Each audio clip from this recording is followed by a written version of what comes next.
aquí en la entrevista con Irving a un perfil muy joven. Pues yo en este momento soy diputada federal. Yo ingresé a ser diputada a los 21 años, que es la edad mínima requerida constitucionalmente para ejercer el cargo de diputada federal. Para senadores son 25, para gobernadores 30. Y bueno, en esta legislatura pues soy la diputada más joven. Es la 64. La 64 legislatura a propósito de la paridad de género. ¿No tienes constancia o no sabes si eres la más joven que ha habido en la historia de las legislaturas o eres hay ahí por ahí otra legisladora de otro estado que también? Por los datos que me pasaron, soy la más joven hasta ahora. Sí ha habido diputadas de 21 años, pero que cumplen años meses después que yo, algunos otros de 22 años, pero sí, me parece que sí soy la más joven. Oye, ¿cómo surge, Frida, este interés por adentrarte a la política? ¿Qué estudiaste de entrada? Yo estudié filosofía. Aquí en la UAS. Aquí en la UAS es mi alma mater, pero la verdad es que nunca pensé dedicarme a la política. De hecho, era una de las cosas que yo no quería hacer. Yo he tenido familia que ha estado en la política y la verdad no me llamaba la atención andar en reuniones, peinarte para las entrevistas. Me sigue sin gustar peinarme para las entrevistas, pero descubrí que en el tema de lo que yo estudié, que fue la filosofía, hay muchísimas cosas en común. La comparación de textos, el análisis de los textos, analizar qué mejora, qué empeora, son temas de comparativos que en lo personal me ha gustado muchísimo. Y en la política se vuelve más práctico que en la filosofía. Se vislumbran diferentes escenarios, diferentes posibilidades, y eso es lo que me ha llamado tanto la atención y lo que más me ha gustado del trabajo legislativo. ¿Qué hubieras hecho si no hubieras entrado a este mundo de la política? O sea, ¿hay campo laboral para los licenciados en filosofía? Siempre me preguntan eso y la verdad es que hay muchísimo campo, creo que incluso más que en otras carreras. Tengo compañeros egresados en temas de periodismo, en investigación, en docencia, por supuesto, en la política también, en la escritura. Hay mucho campo muy amplio también como asesores, como analistas políticos o de otras áreas, como líderes de opinión también. Y la filosofía no nada más te da la apertura para la política en mi caso, sino que hay filosofía de la ciencia, hay ética también, hay bioética donde hay personas, compañeros, profesores dando clases, hay filosofía para niños, o sea, hay un mundo de posibilidades. Entonces, eso te abre también muchísimas puertas. Oye, en la 64 legislatura hay políticos, actores políticos ya de mucha trayectoria, de amplia trayectoria. Es el caso, por ejemplo, de Porfirio, que lo vimos dando un mensaje en tu informe. Sí. ¿Cómo es convivir con estas figuras de la política dentro de la 64? Él en su mensaje que muy amablemente envió para mi informe mencionaba que nos conocimos de la manera más natural, que yo soy la más joven y él es el más viejo. El mayor. Sí, y recuerdo que la primera vez que hablé con él fue para pedirle consideración con el tiempo sobre un tema que era un exhorto para el esclarecimiento de un ambientalista asesinado, que era Samir Flores, que fue asesinado en Morelos, porque estaba en contra de la termoeléctrica. Entonces ahí me empezó a ubicar y me dijo, a ver qué tema tienes, te voy a tener consideración, no puedo mucho tiempo, pero me gustaría platicar contigo. Entonces ya después coincidíamos en otros temas, en áreas en las que él estaba en la agenda y yo estaba también representando a mi grupo parlamentario y hemos coincidido en muchos aspectos. Creo que algo que él valora, espero no equivocarme, pero es que le digo cuando no estoy de acuerdo. Y bueno, él me ha dicho que me recuerda por los temas de filosofía. Entonces, pues la pasamos muy bien, hemos tenido pláticas de política, pero también relacionadas con amistad. Y definitivamente es una enciclopedia andante. Yo aprendo muchísimo con él y eso es algo que valoro mucho y que le agradezco. La oportunidad de que él me comparta experiencias que a mí me hacen aprender sobre política, pero también sobre la vida, que es algo que valoro enormemente. Históricamente en Zacatecas no habíamos tenido tantos legisladores federales. Sí, ¿Cómo ves ese tema? ¿Los ves ahí? ¿Se reúnen los zacatecanos de repente para platicar? Oye, pues Zacatecas, tenemos este tema en agenda, ¿podría ayudar? ¿Se reúnen, platican? ¿O son de, no, yo soy periodista, tú eres panista? Pues mira, me parece que en ese sentido partidario no ha habido tanto bloqueo. Yo percibo apertura de los compañeros que están en la mayoría, pero también de los que están de oposición. Me parece que se debió de haber hecho más esfuerzos para más reuniones, para presentar en conjunto propuestas para Zacatecas. Digo, estoy segura que cada uno habrá presentado las iniciativas que creyera convenientes para el Estado, pero me parece que no se percibió un bloque de legisladores zacatecanos, como muchas veces se percibe en otras entidades. Y bueno, pues el trato ahí está, hay comunicación con todos ellos. Me atrevo a decir que con todos ellos hay pues un trato cordial, coincidimos en algunas cosas, en otras pues no tanto o para nada, pero pues sí, realmente es un hecho histórico el que haya tantos legisladores zacatecanos. Vives en la Ciudad de México, obviamente. Sí. ¿Qué tal la vida en la Ciudad de México?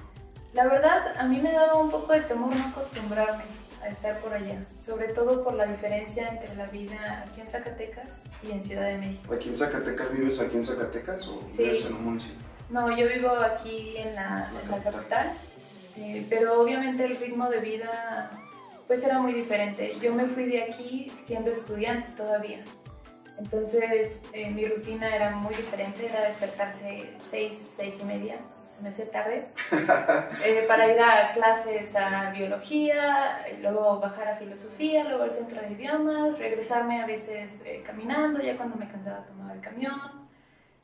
Pero es un cambio muy diferente porque, digo, en Ciudad de México el tráfico, salir pues, con tiempo de anticipación, ya no enfocada en los estudios, sino en un tema ya laboral, pero pues he encontrado cosas que también me gustan en Ciudad de México.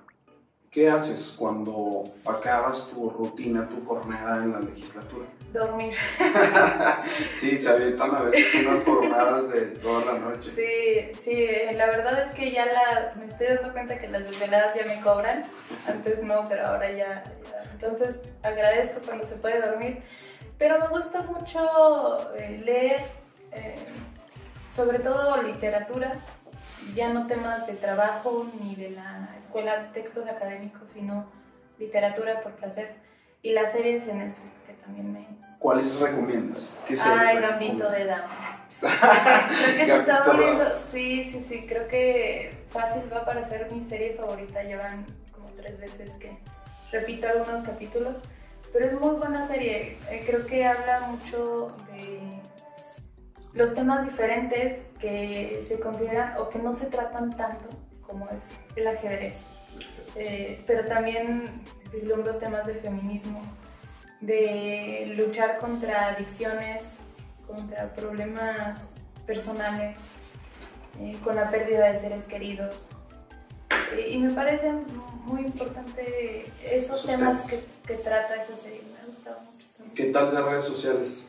¿Eres de las personas que sí está todo el tiempo? ¿Manejas tus redes sociales de entrada? Sí, yo las manejo. Tengo contraseñas y yo manejo todos. Sí. Yo no era para nada de redes. No, nunca publicaba. Pero ahora por un tema de rendición de cuentas, de dar a conocer tu trabajo, de transparencia, se vuelve un tema obligado, se vuelve necesario. Y le vas agarrando el gusto. No soy de esas personas que toman foto a todo lo que hace todo el tiempo. He intentado hacerlo más para que se conozca el trabajo, para que se conozca lo que se está haciendo, pero también me parece importante la comunicación. He encontrado, y es la manera de comunicarte con muchas personas que le llaman la atención a la política, sobre todo con jóvenes que coinciden en los temas con los que trabajan. Muchas veces te dicen, yo estoy de acuerdo, por favor compárteme el texto, este fue mi tema de tesis, te comparto esta información, ojalá que te sirva. hay mucha comunicación en esos temas en específico, sobre todo en temas de mujeres y de jóvenes. Y eso ha sido algo que he rescatado, que bueno, yo no tenía contemplado que las redes te pudieran apoyar tanto en eso, en crear conexiones con otras personas que tienen los mismos intereses. Claro, ¿cómo ves el tema de los chavos? En general, obviamente aquí en Zacatecas, ¿cómo lo ves? ¿Están involucrados? ¿Crees que deberían involucrarse más en estos temas que a veces son aburridos? Hay que decirlo, mucha gente en redes sociales no les interesa tanto el tema de la política, sino es un tema polarizante, como el tema del golf, ese tipo de cosas. La gente los ve porque es muy polémico, pero ¿cómo ves a los jóvenes? ¿Los ves involucrados? ¿Crees que hace falta que se involucren más? Pues con estos 2 años que he tenido en la agenda el tema de los jóvenes, me he dado cuenta que hay mucho interés por parte de la juventud, más del que yo creía incluso. A mí me daba la impresión de que jóvenes no, para nada, pero no es así. He encontrado aquí asociaciones civiles, chavos que se están conformando en grupos de sociedad organizada, que están trabajando para que sean asociaciones ya notariadas y todo, con diferentes temáticas. Hay compañeras que se dedican a recolección de donaciones para mujeres que están privadas de su libertad, sobre todo que tienen niños chiquitos. Otros compañeros que se dedican propiamente a abrir camino para jóvenes y otros más que se dedican al tema de mujeres jóvenes. Entonces ha habido en ese sentido mucha apertura. Me parece que más bien lo que se necesita a cambio no es la juventud, sino la política, la manera de comunicarlo. Se vuelve muy técnico, muy tedioso. Exactamente. Y no es necesario complicar tanto las cosas. Creo que siempre hay una manera sencilla de decirlo para que todos lo entendamos, quien estudió una cosa, quien estudió otra, porque luego te enfrascas mucho en la jerga de derecho o de legislativo y me parece que hay que cambiar eso. Sí, no, un lenguaje más universal. Exactamente. Que sea entendible para todos. Bueno, ya hablamos de los jóvenes pues en general, pero las mujeres, ¿cómo las ves? ¿Involucradas? Me parece, y eso es algo que me da muchísimo gusto, hace un año, en marzo, cuando fue este tema de la marcha por las fechas, había menos mujeres y este año, previo a la pandemia, hubo muchísimas más mujeres zacatecanas manifestándose, exigiendo derechos en Congreso Estatal, caminando por la Avenida Hidalgo. Y me parece que es una ola que va alcanzando Zacatecas cada vez con más fuerza. Yo cada vez identifico más compañeras que se autonombran feministas y feministas radicales. Y en ese sentido, siendo Zacatecas un estado conservador todavía, con algunas visiones limitadas a mi parecer respecto a la toma de decisiones libres del cuerpo de la mujer, que tiene que ver con el aborto, de matrimonio igualitario, entre otros temas, me parece importante que estas manifestaciones se estén dando ya en Zacatecas, que cada vez haya más mujeres exigiendo estos derechos, porque nos habla de que habrá un cambio de perspectiva, de visiones dentro de poco tiempo, espero yo. Frida, quiero preguntarte acerca de un tema que, hablando precisamente de las redes sociales, me percaté que fue un poco polémica, una de tus iniciativas, una de las iniciativas que presentaste. Sí, son un relajo en redes sociales, sí, muy fuerte. Platícanos qué pasó desde tu perspectiva, qué sucedió, porque veíamos muchos comentarios en redes, sí, pues unos sí muy negativos y unos hasta ofensivos hasta cierto punto. Sí, pues es la violencia, bueno, sí, el tema de la violencia simbólica fue la iniciativa que se presentó en marzo, justamente, y que a mi parecer fue muy polémico porque se manejó mal la información. Se empezó a hablar de prohibir concursos de belleza, que la iniciativa en ningún momento dice eso. La iniciativa tiene 3 puntos. La primera es la definición de la violencia simbólica, que es que bajo signos, bajo símbolos, se naturaliza una posición de la mujer inferior al del hombre. Entonces, estos mensajes, estos comentarios que naturalizan esta inferioridad es violencia simbólica. Y definirla nos sirve para que el Estado pueda identificar las condiciones donde se genera y entonces se empiece a combatir este tipo de violencia. El otro punto que trata es que identifica algunas maneras de ejercer la violencia simbólica. Por ejemplo, algunos concursos o certámenes. Pero ¿cuál es el tema? Que son concursos o certámenes donde se evalúa a las mujeres de manera sexista o se les cosifica. Si hay concursos dirigidos a las mujeres donde no se les evalúa de manera sexista o con estos estereotipos o con estos prejuicios, entonces no se ejerce violencia simbólica y no hay ningún problema. Eso hay que distinguirlo. Hay concursos que ejercen violencia, hay otros que no.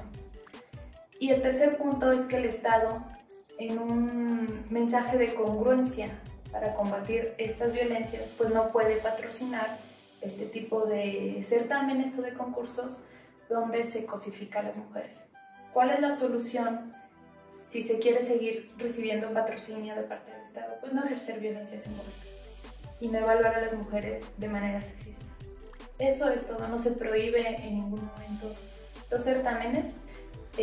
Y la verdad es que es una de las iniciativas de las que estoy más orgullosa, a pesar de toda la polémica que ¿Te pasó. ¿Te afectó hasta cierto punto? No, creo que justamente dan el punto de lo que se trataba la iniciativa.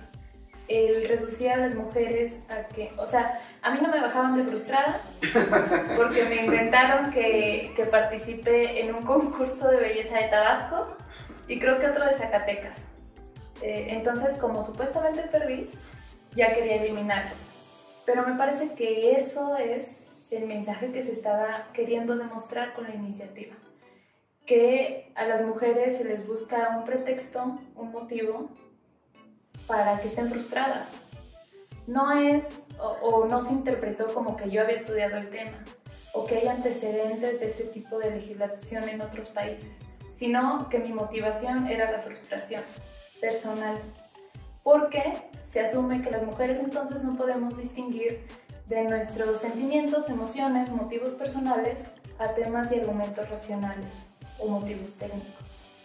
Eso es lo que demuestra que la iniciativa tiene razón de ser y que en este mundo donde se naturalizan estos mensajes es difícil identificarlos y que a veces quien padece el ejercicio de esta violencia ni siquiera lo identifica como violencia. Entonces, por eso es que esta iniciativa se vuelve tan relevante y una de mis favoritas, la verdad, que he presentado en la legislatura. Oye, Frida, se renovó el PRD, renovaron dirigencia. ¿Cómo ves ese tema? O sea, ¿hay posibilidad?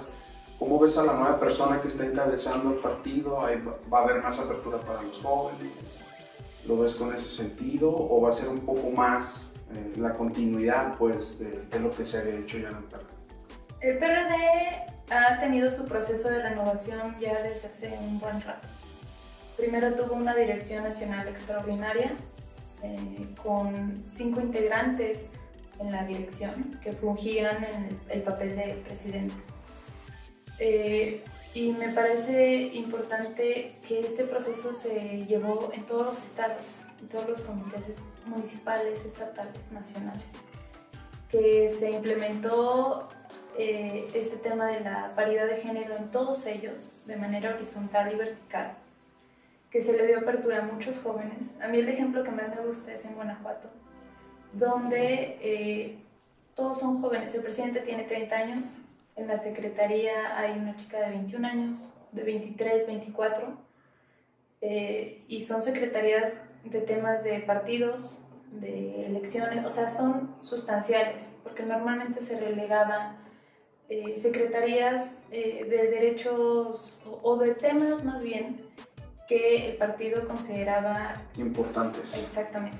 Entonces, con la apertura de estas nuevas secretarías, de estas nuevas condiciones para jóvenes y para mujeres, me parece que se demuestra este tema de cambio generacional, de apertura que está teniendo el partido, además de este respaldo que se hace a postulaciones para candidatos ciudadanos, donde el partido respalda agendas con las que coincidimos con algún candidato ciudadano, en temas de democracia, en temas de derechos humanos, sociales, en visión de salud, en visión económica, donde se coincide y se respalda. Entonces, este proceso, y me parece que una clave para entender esto son las elecciones en Hidalgo. Este cambio a Frida ¿La beneficia de alguna forma? El tema de la paridad me parece que nos beneficia a todas las mujeres, porque cada vez se ve más normal que las mujeres accedamos a cargos de poder. Yo estoy siendo diputada por la lucha que muchísimas mujeres hicieron antes de mí y espero que esta lucha que emprendimos ahora, esta reforma constitucional donde se habla de paridad en todo y todo es todos los cargos, da apertura a mujeres nuevas que incursionan en la política, más jóvenes que ven como natural el aspirar a un cargo de elección, donde ya no se tienen que pelear por los espacios, sino que se da por hecho que hay espacios para las mujeres. Y esto obliga a los partidos a buscar más perfiles, a reconocer capacidades de las mujeres y también a capacitar a las mujeres mismas dentro del partido para tener opciones, propuestas, nuevas ideas, nuevos rostros también. Y esto obviamente es un paso tremendo.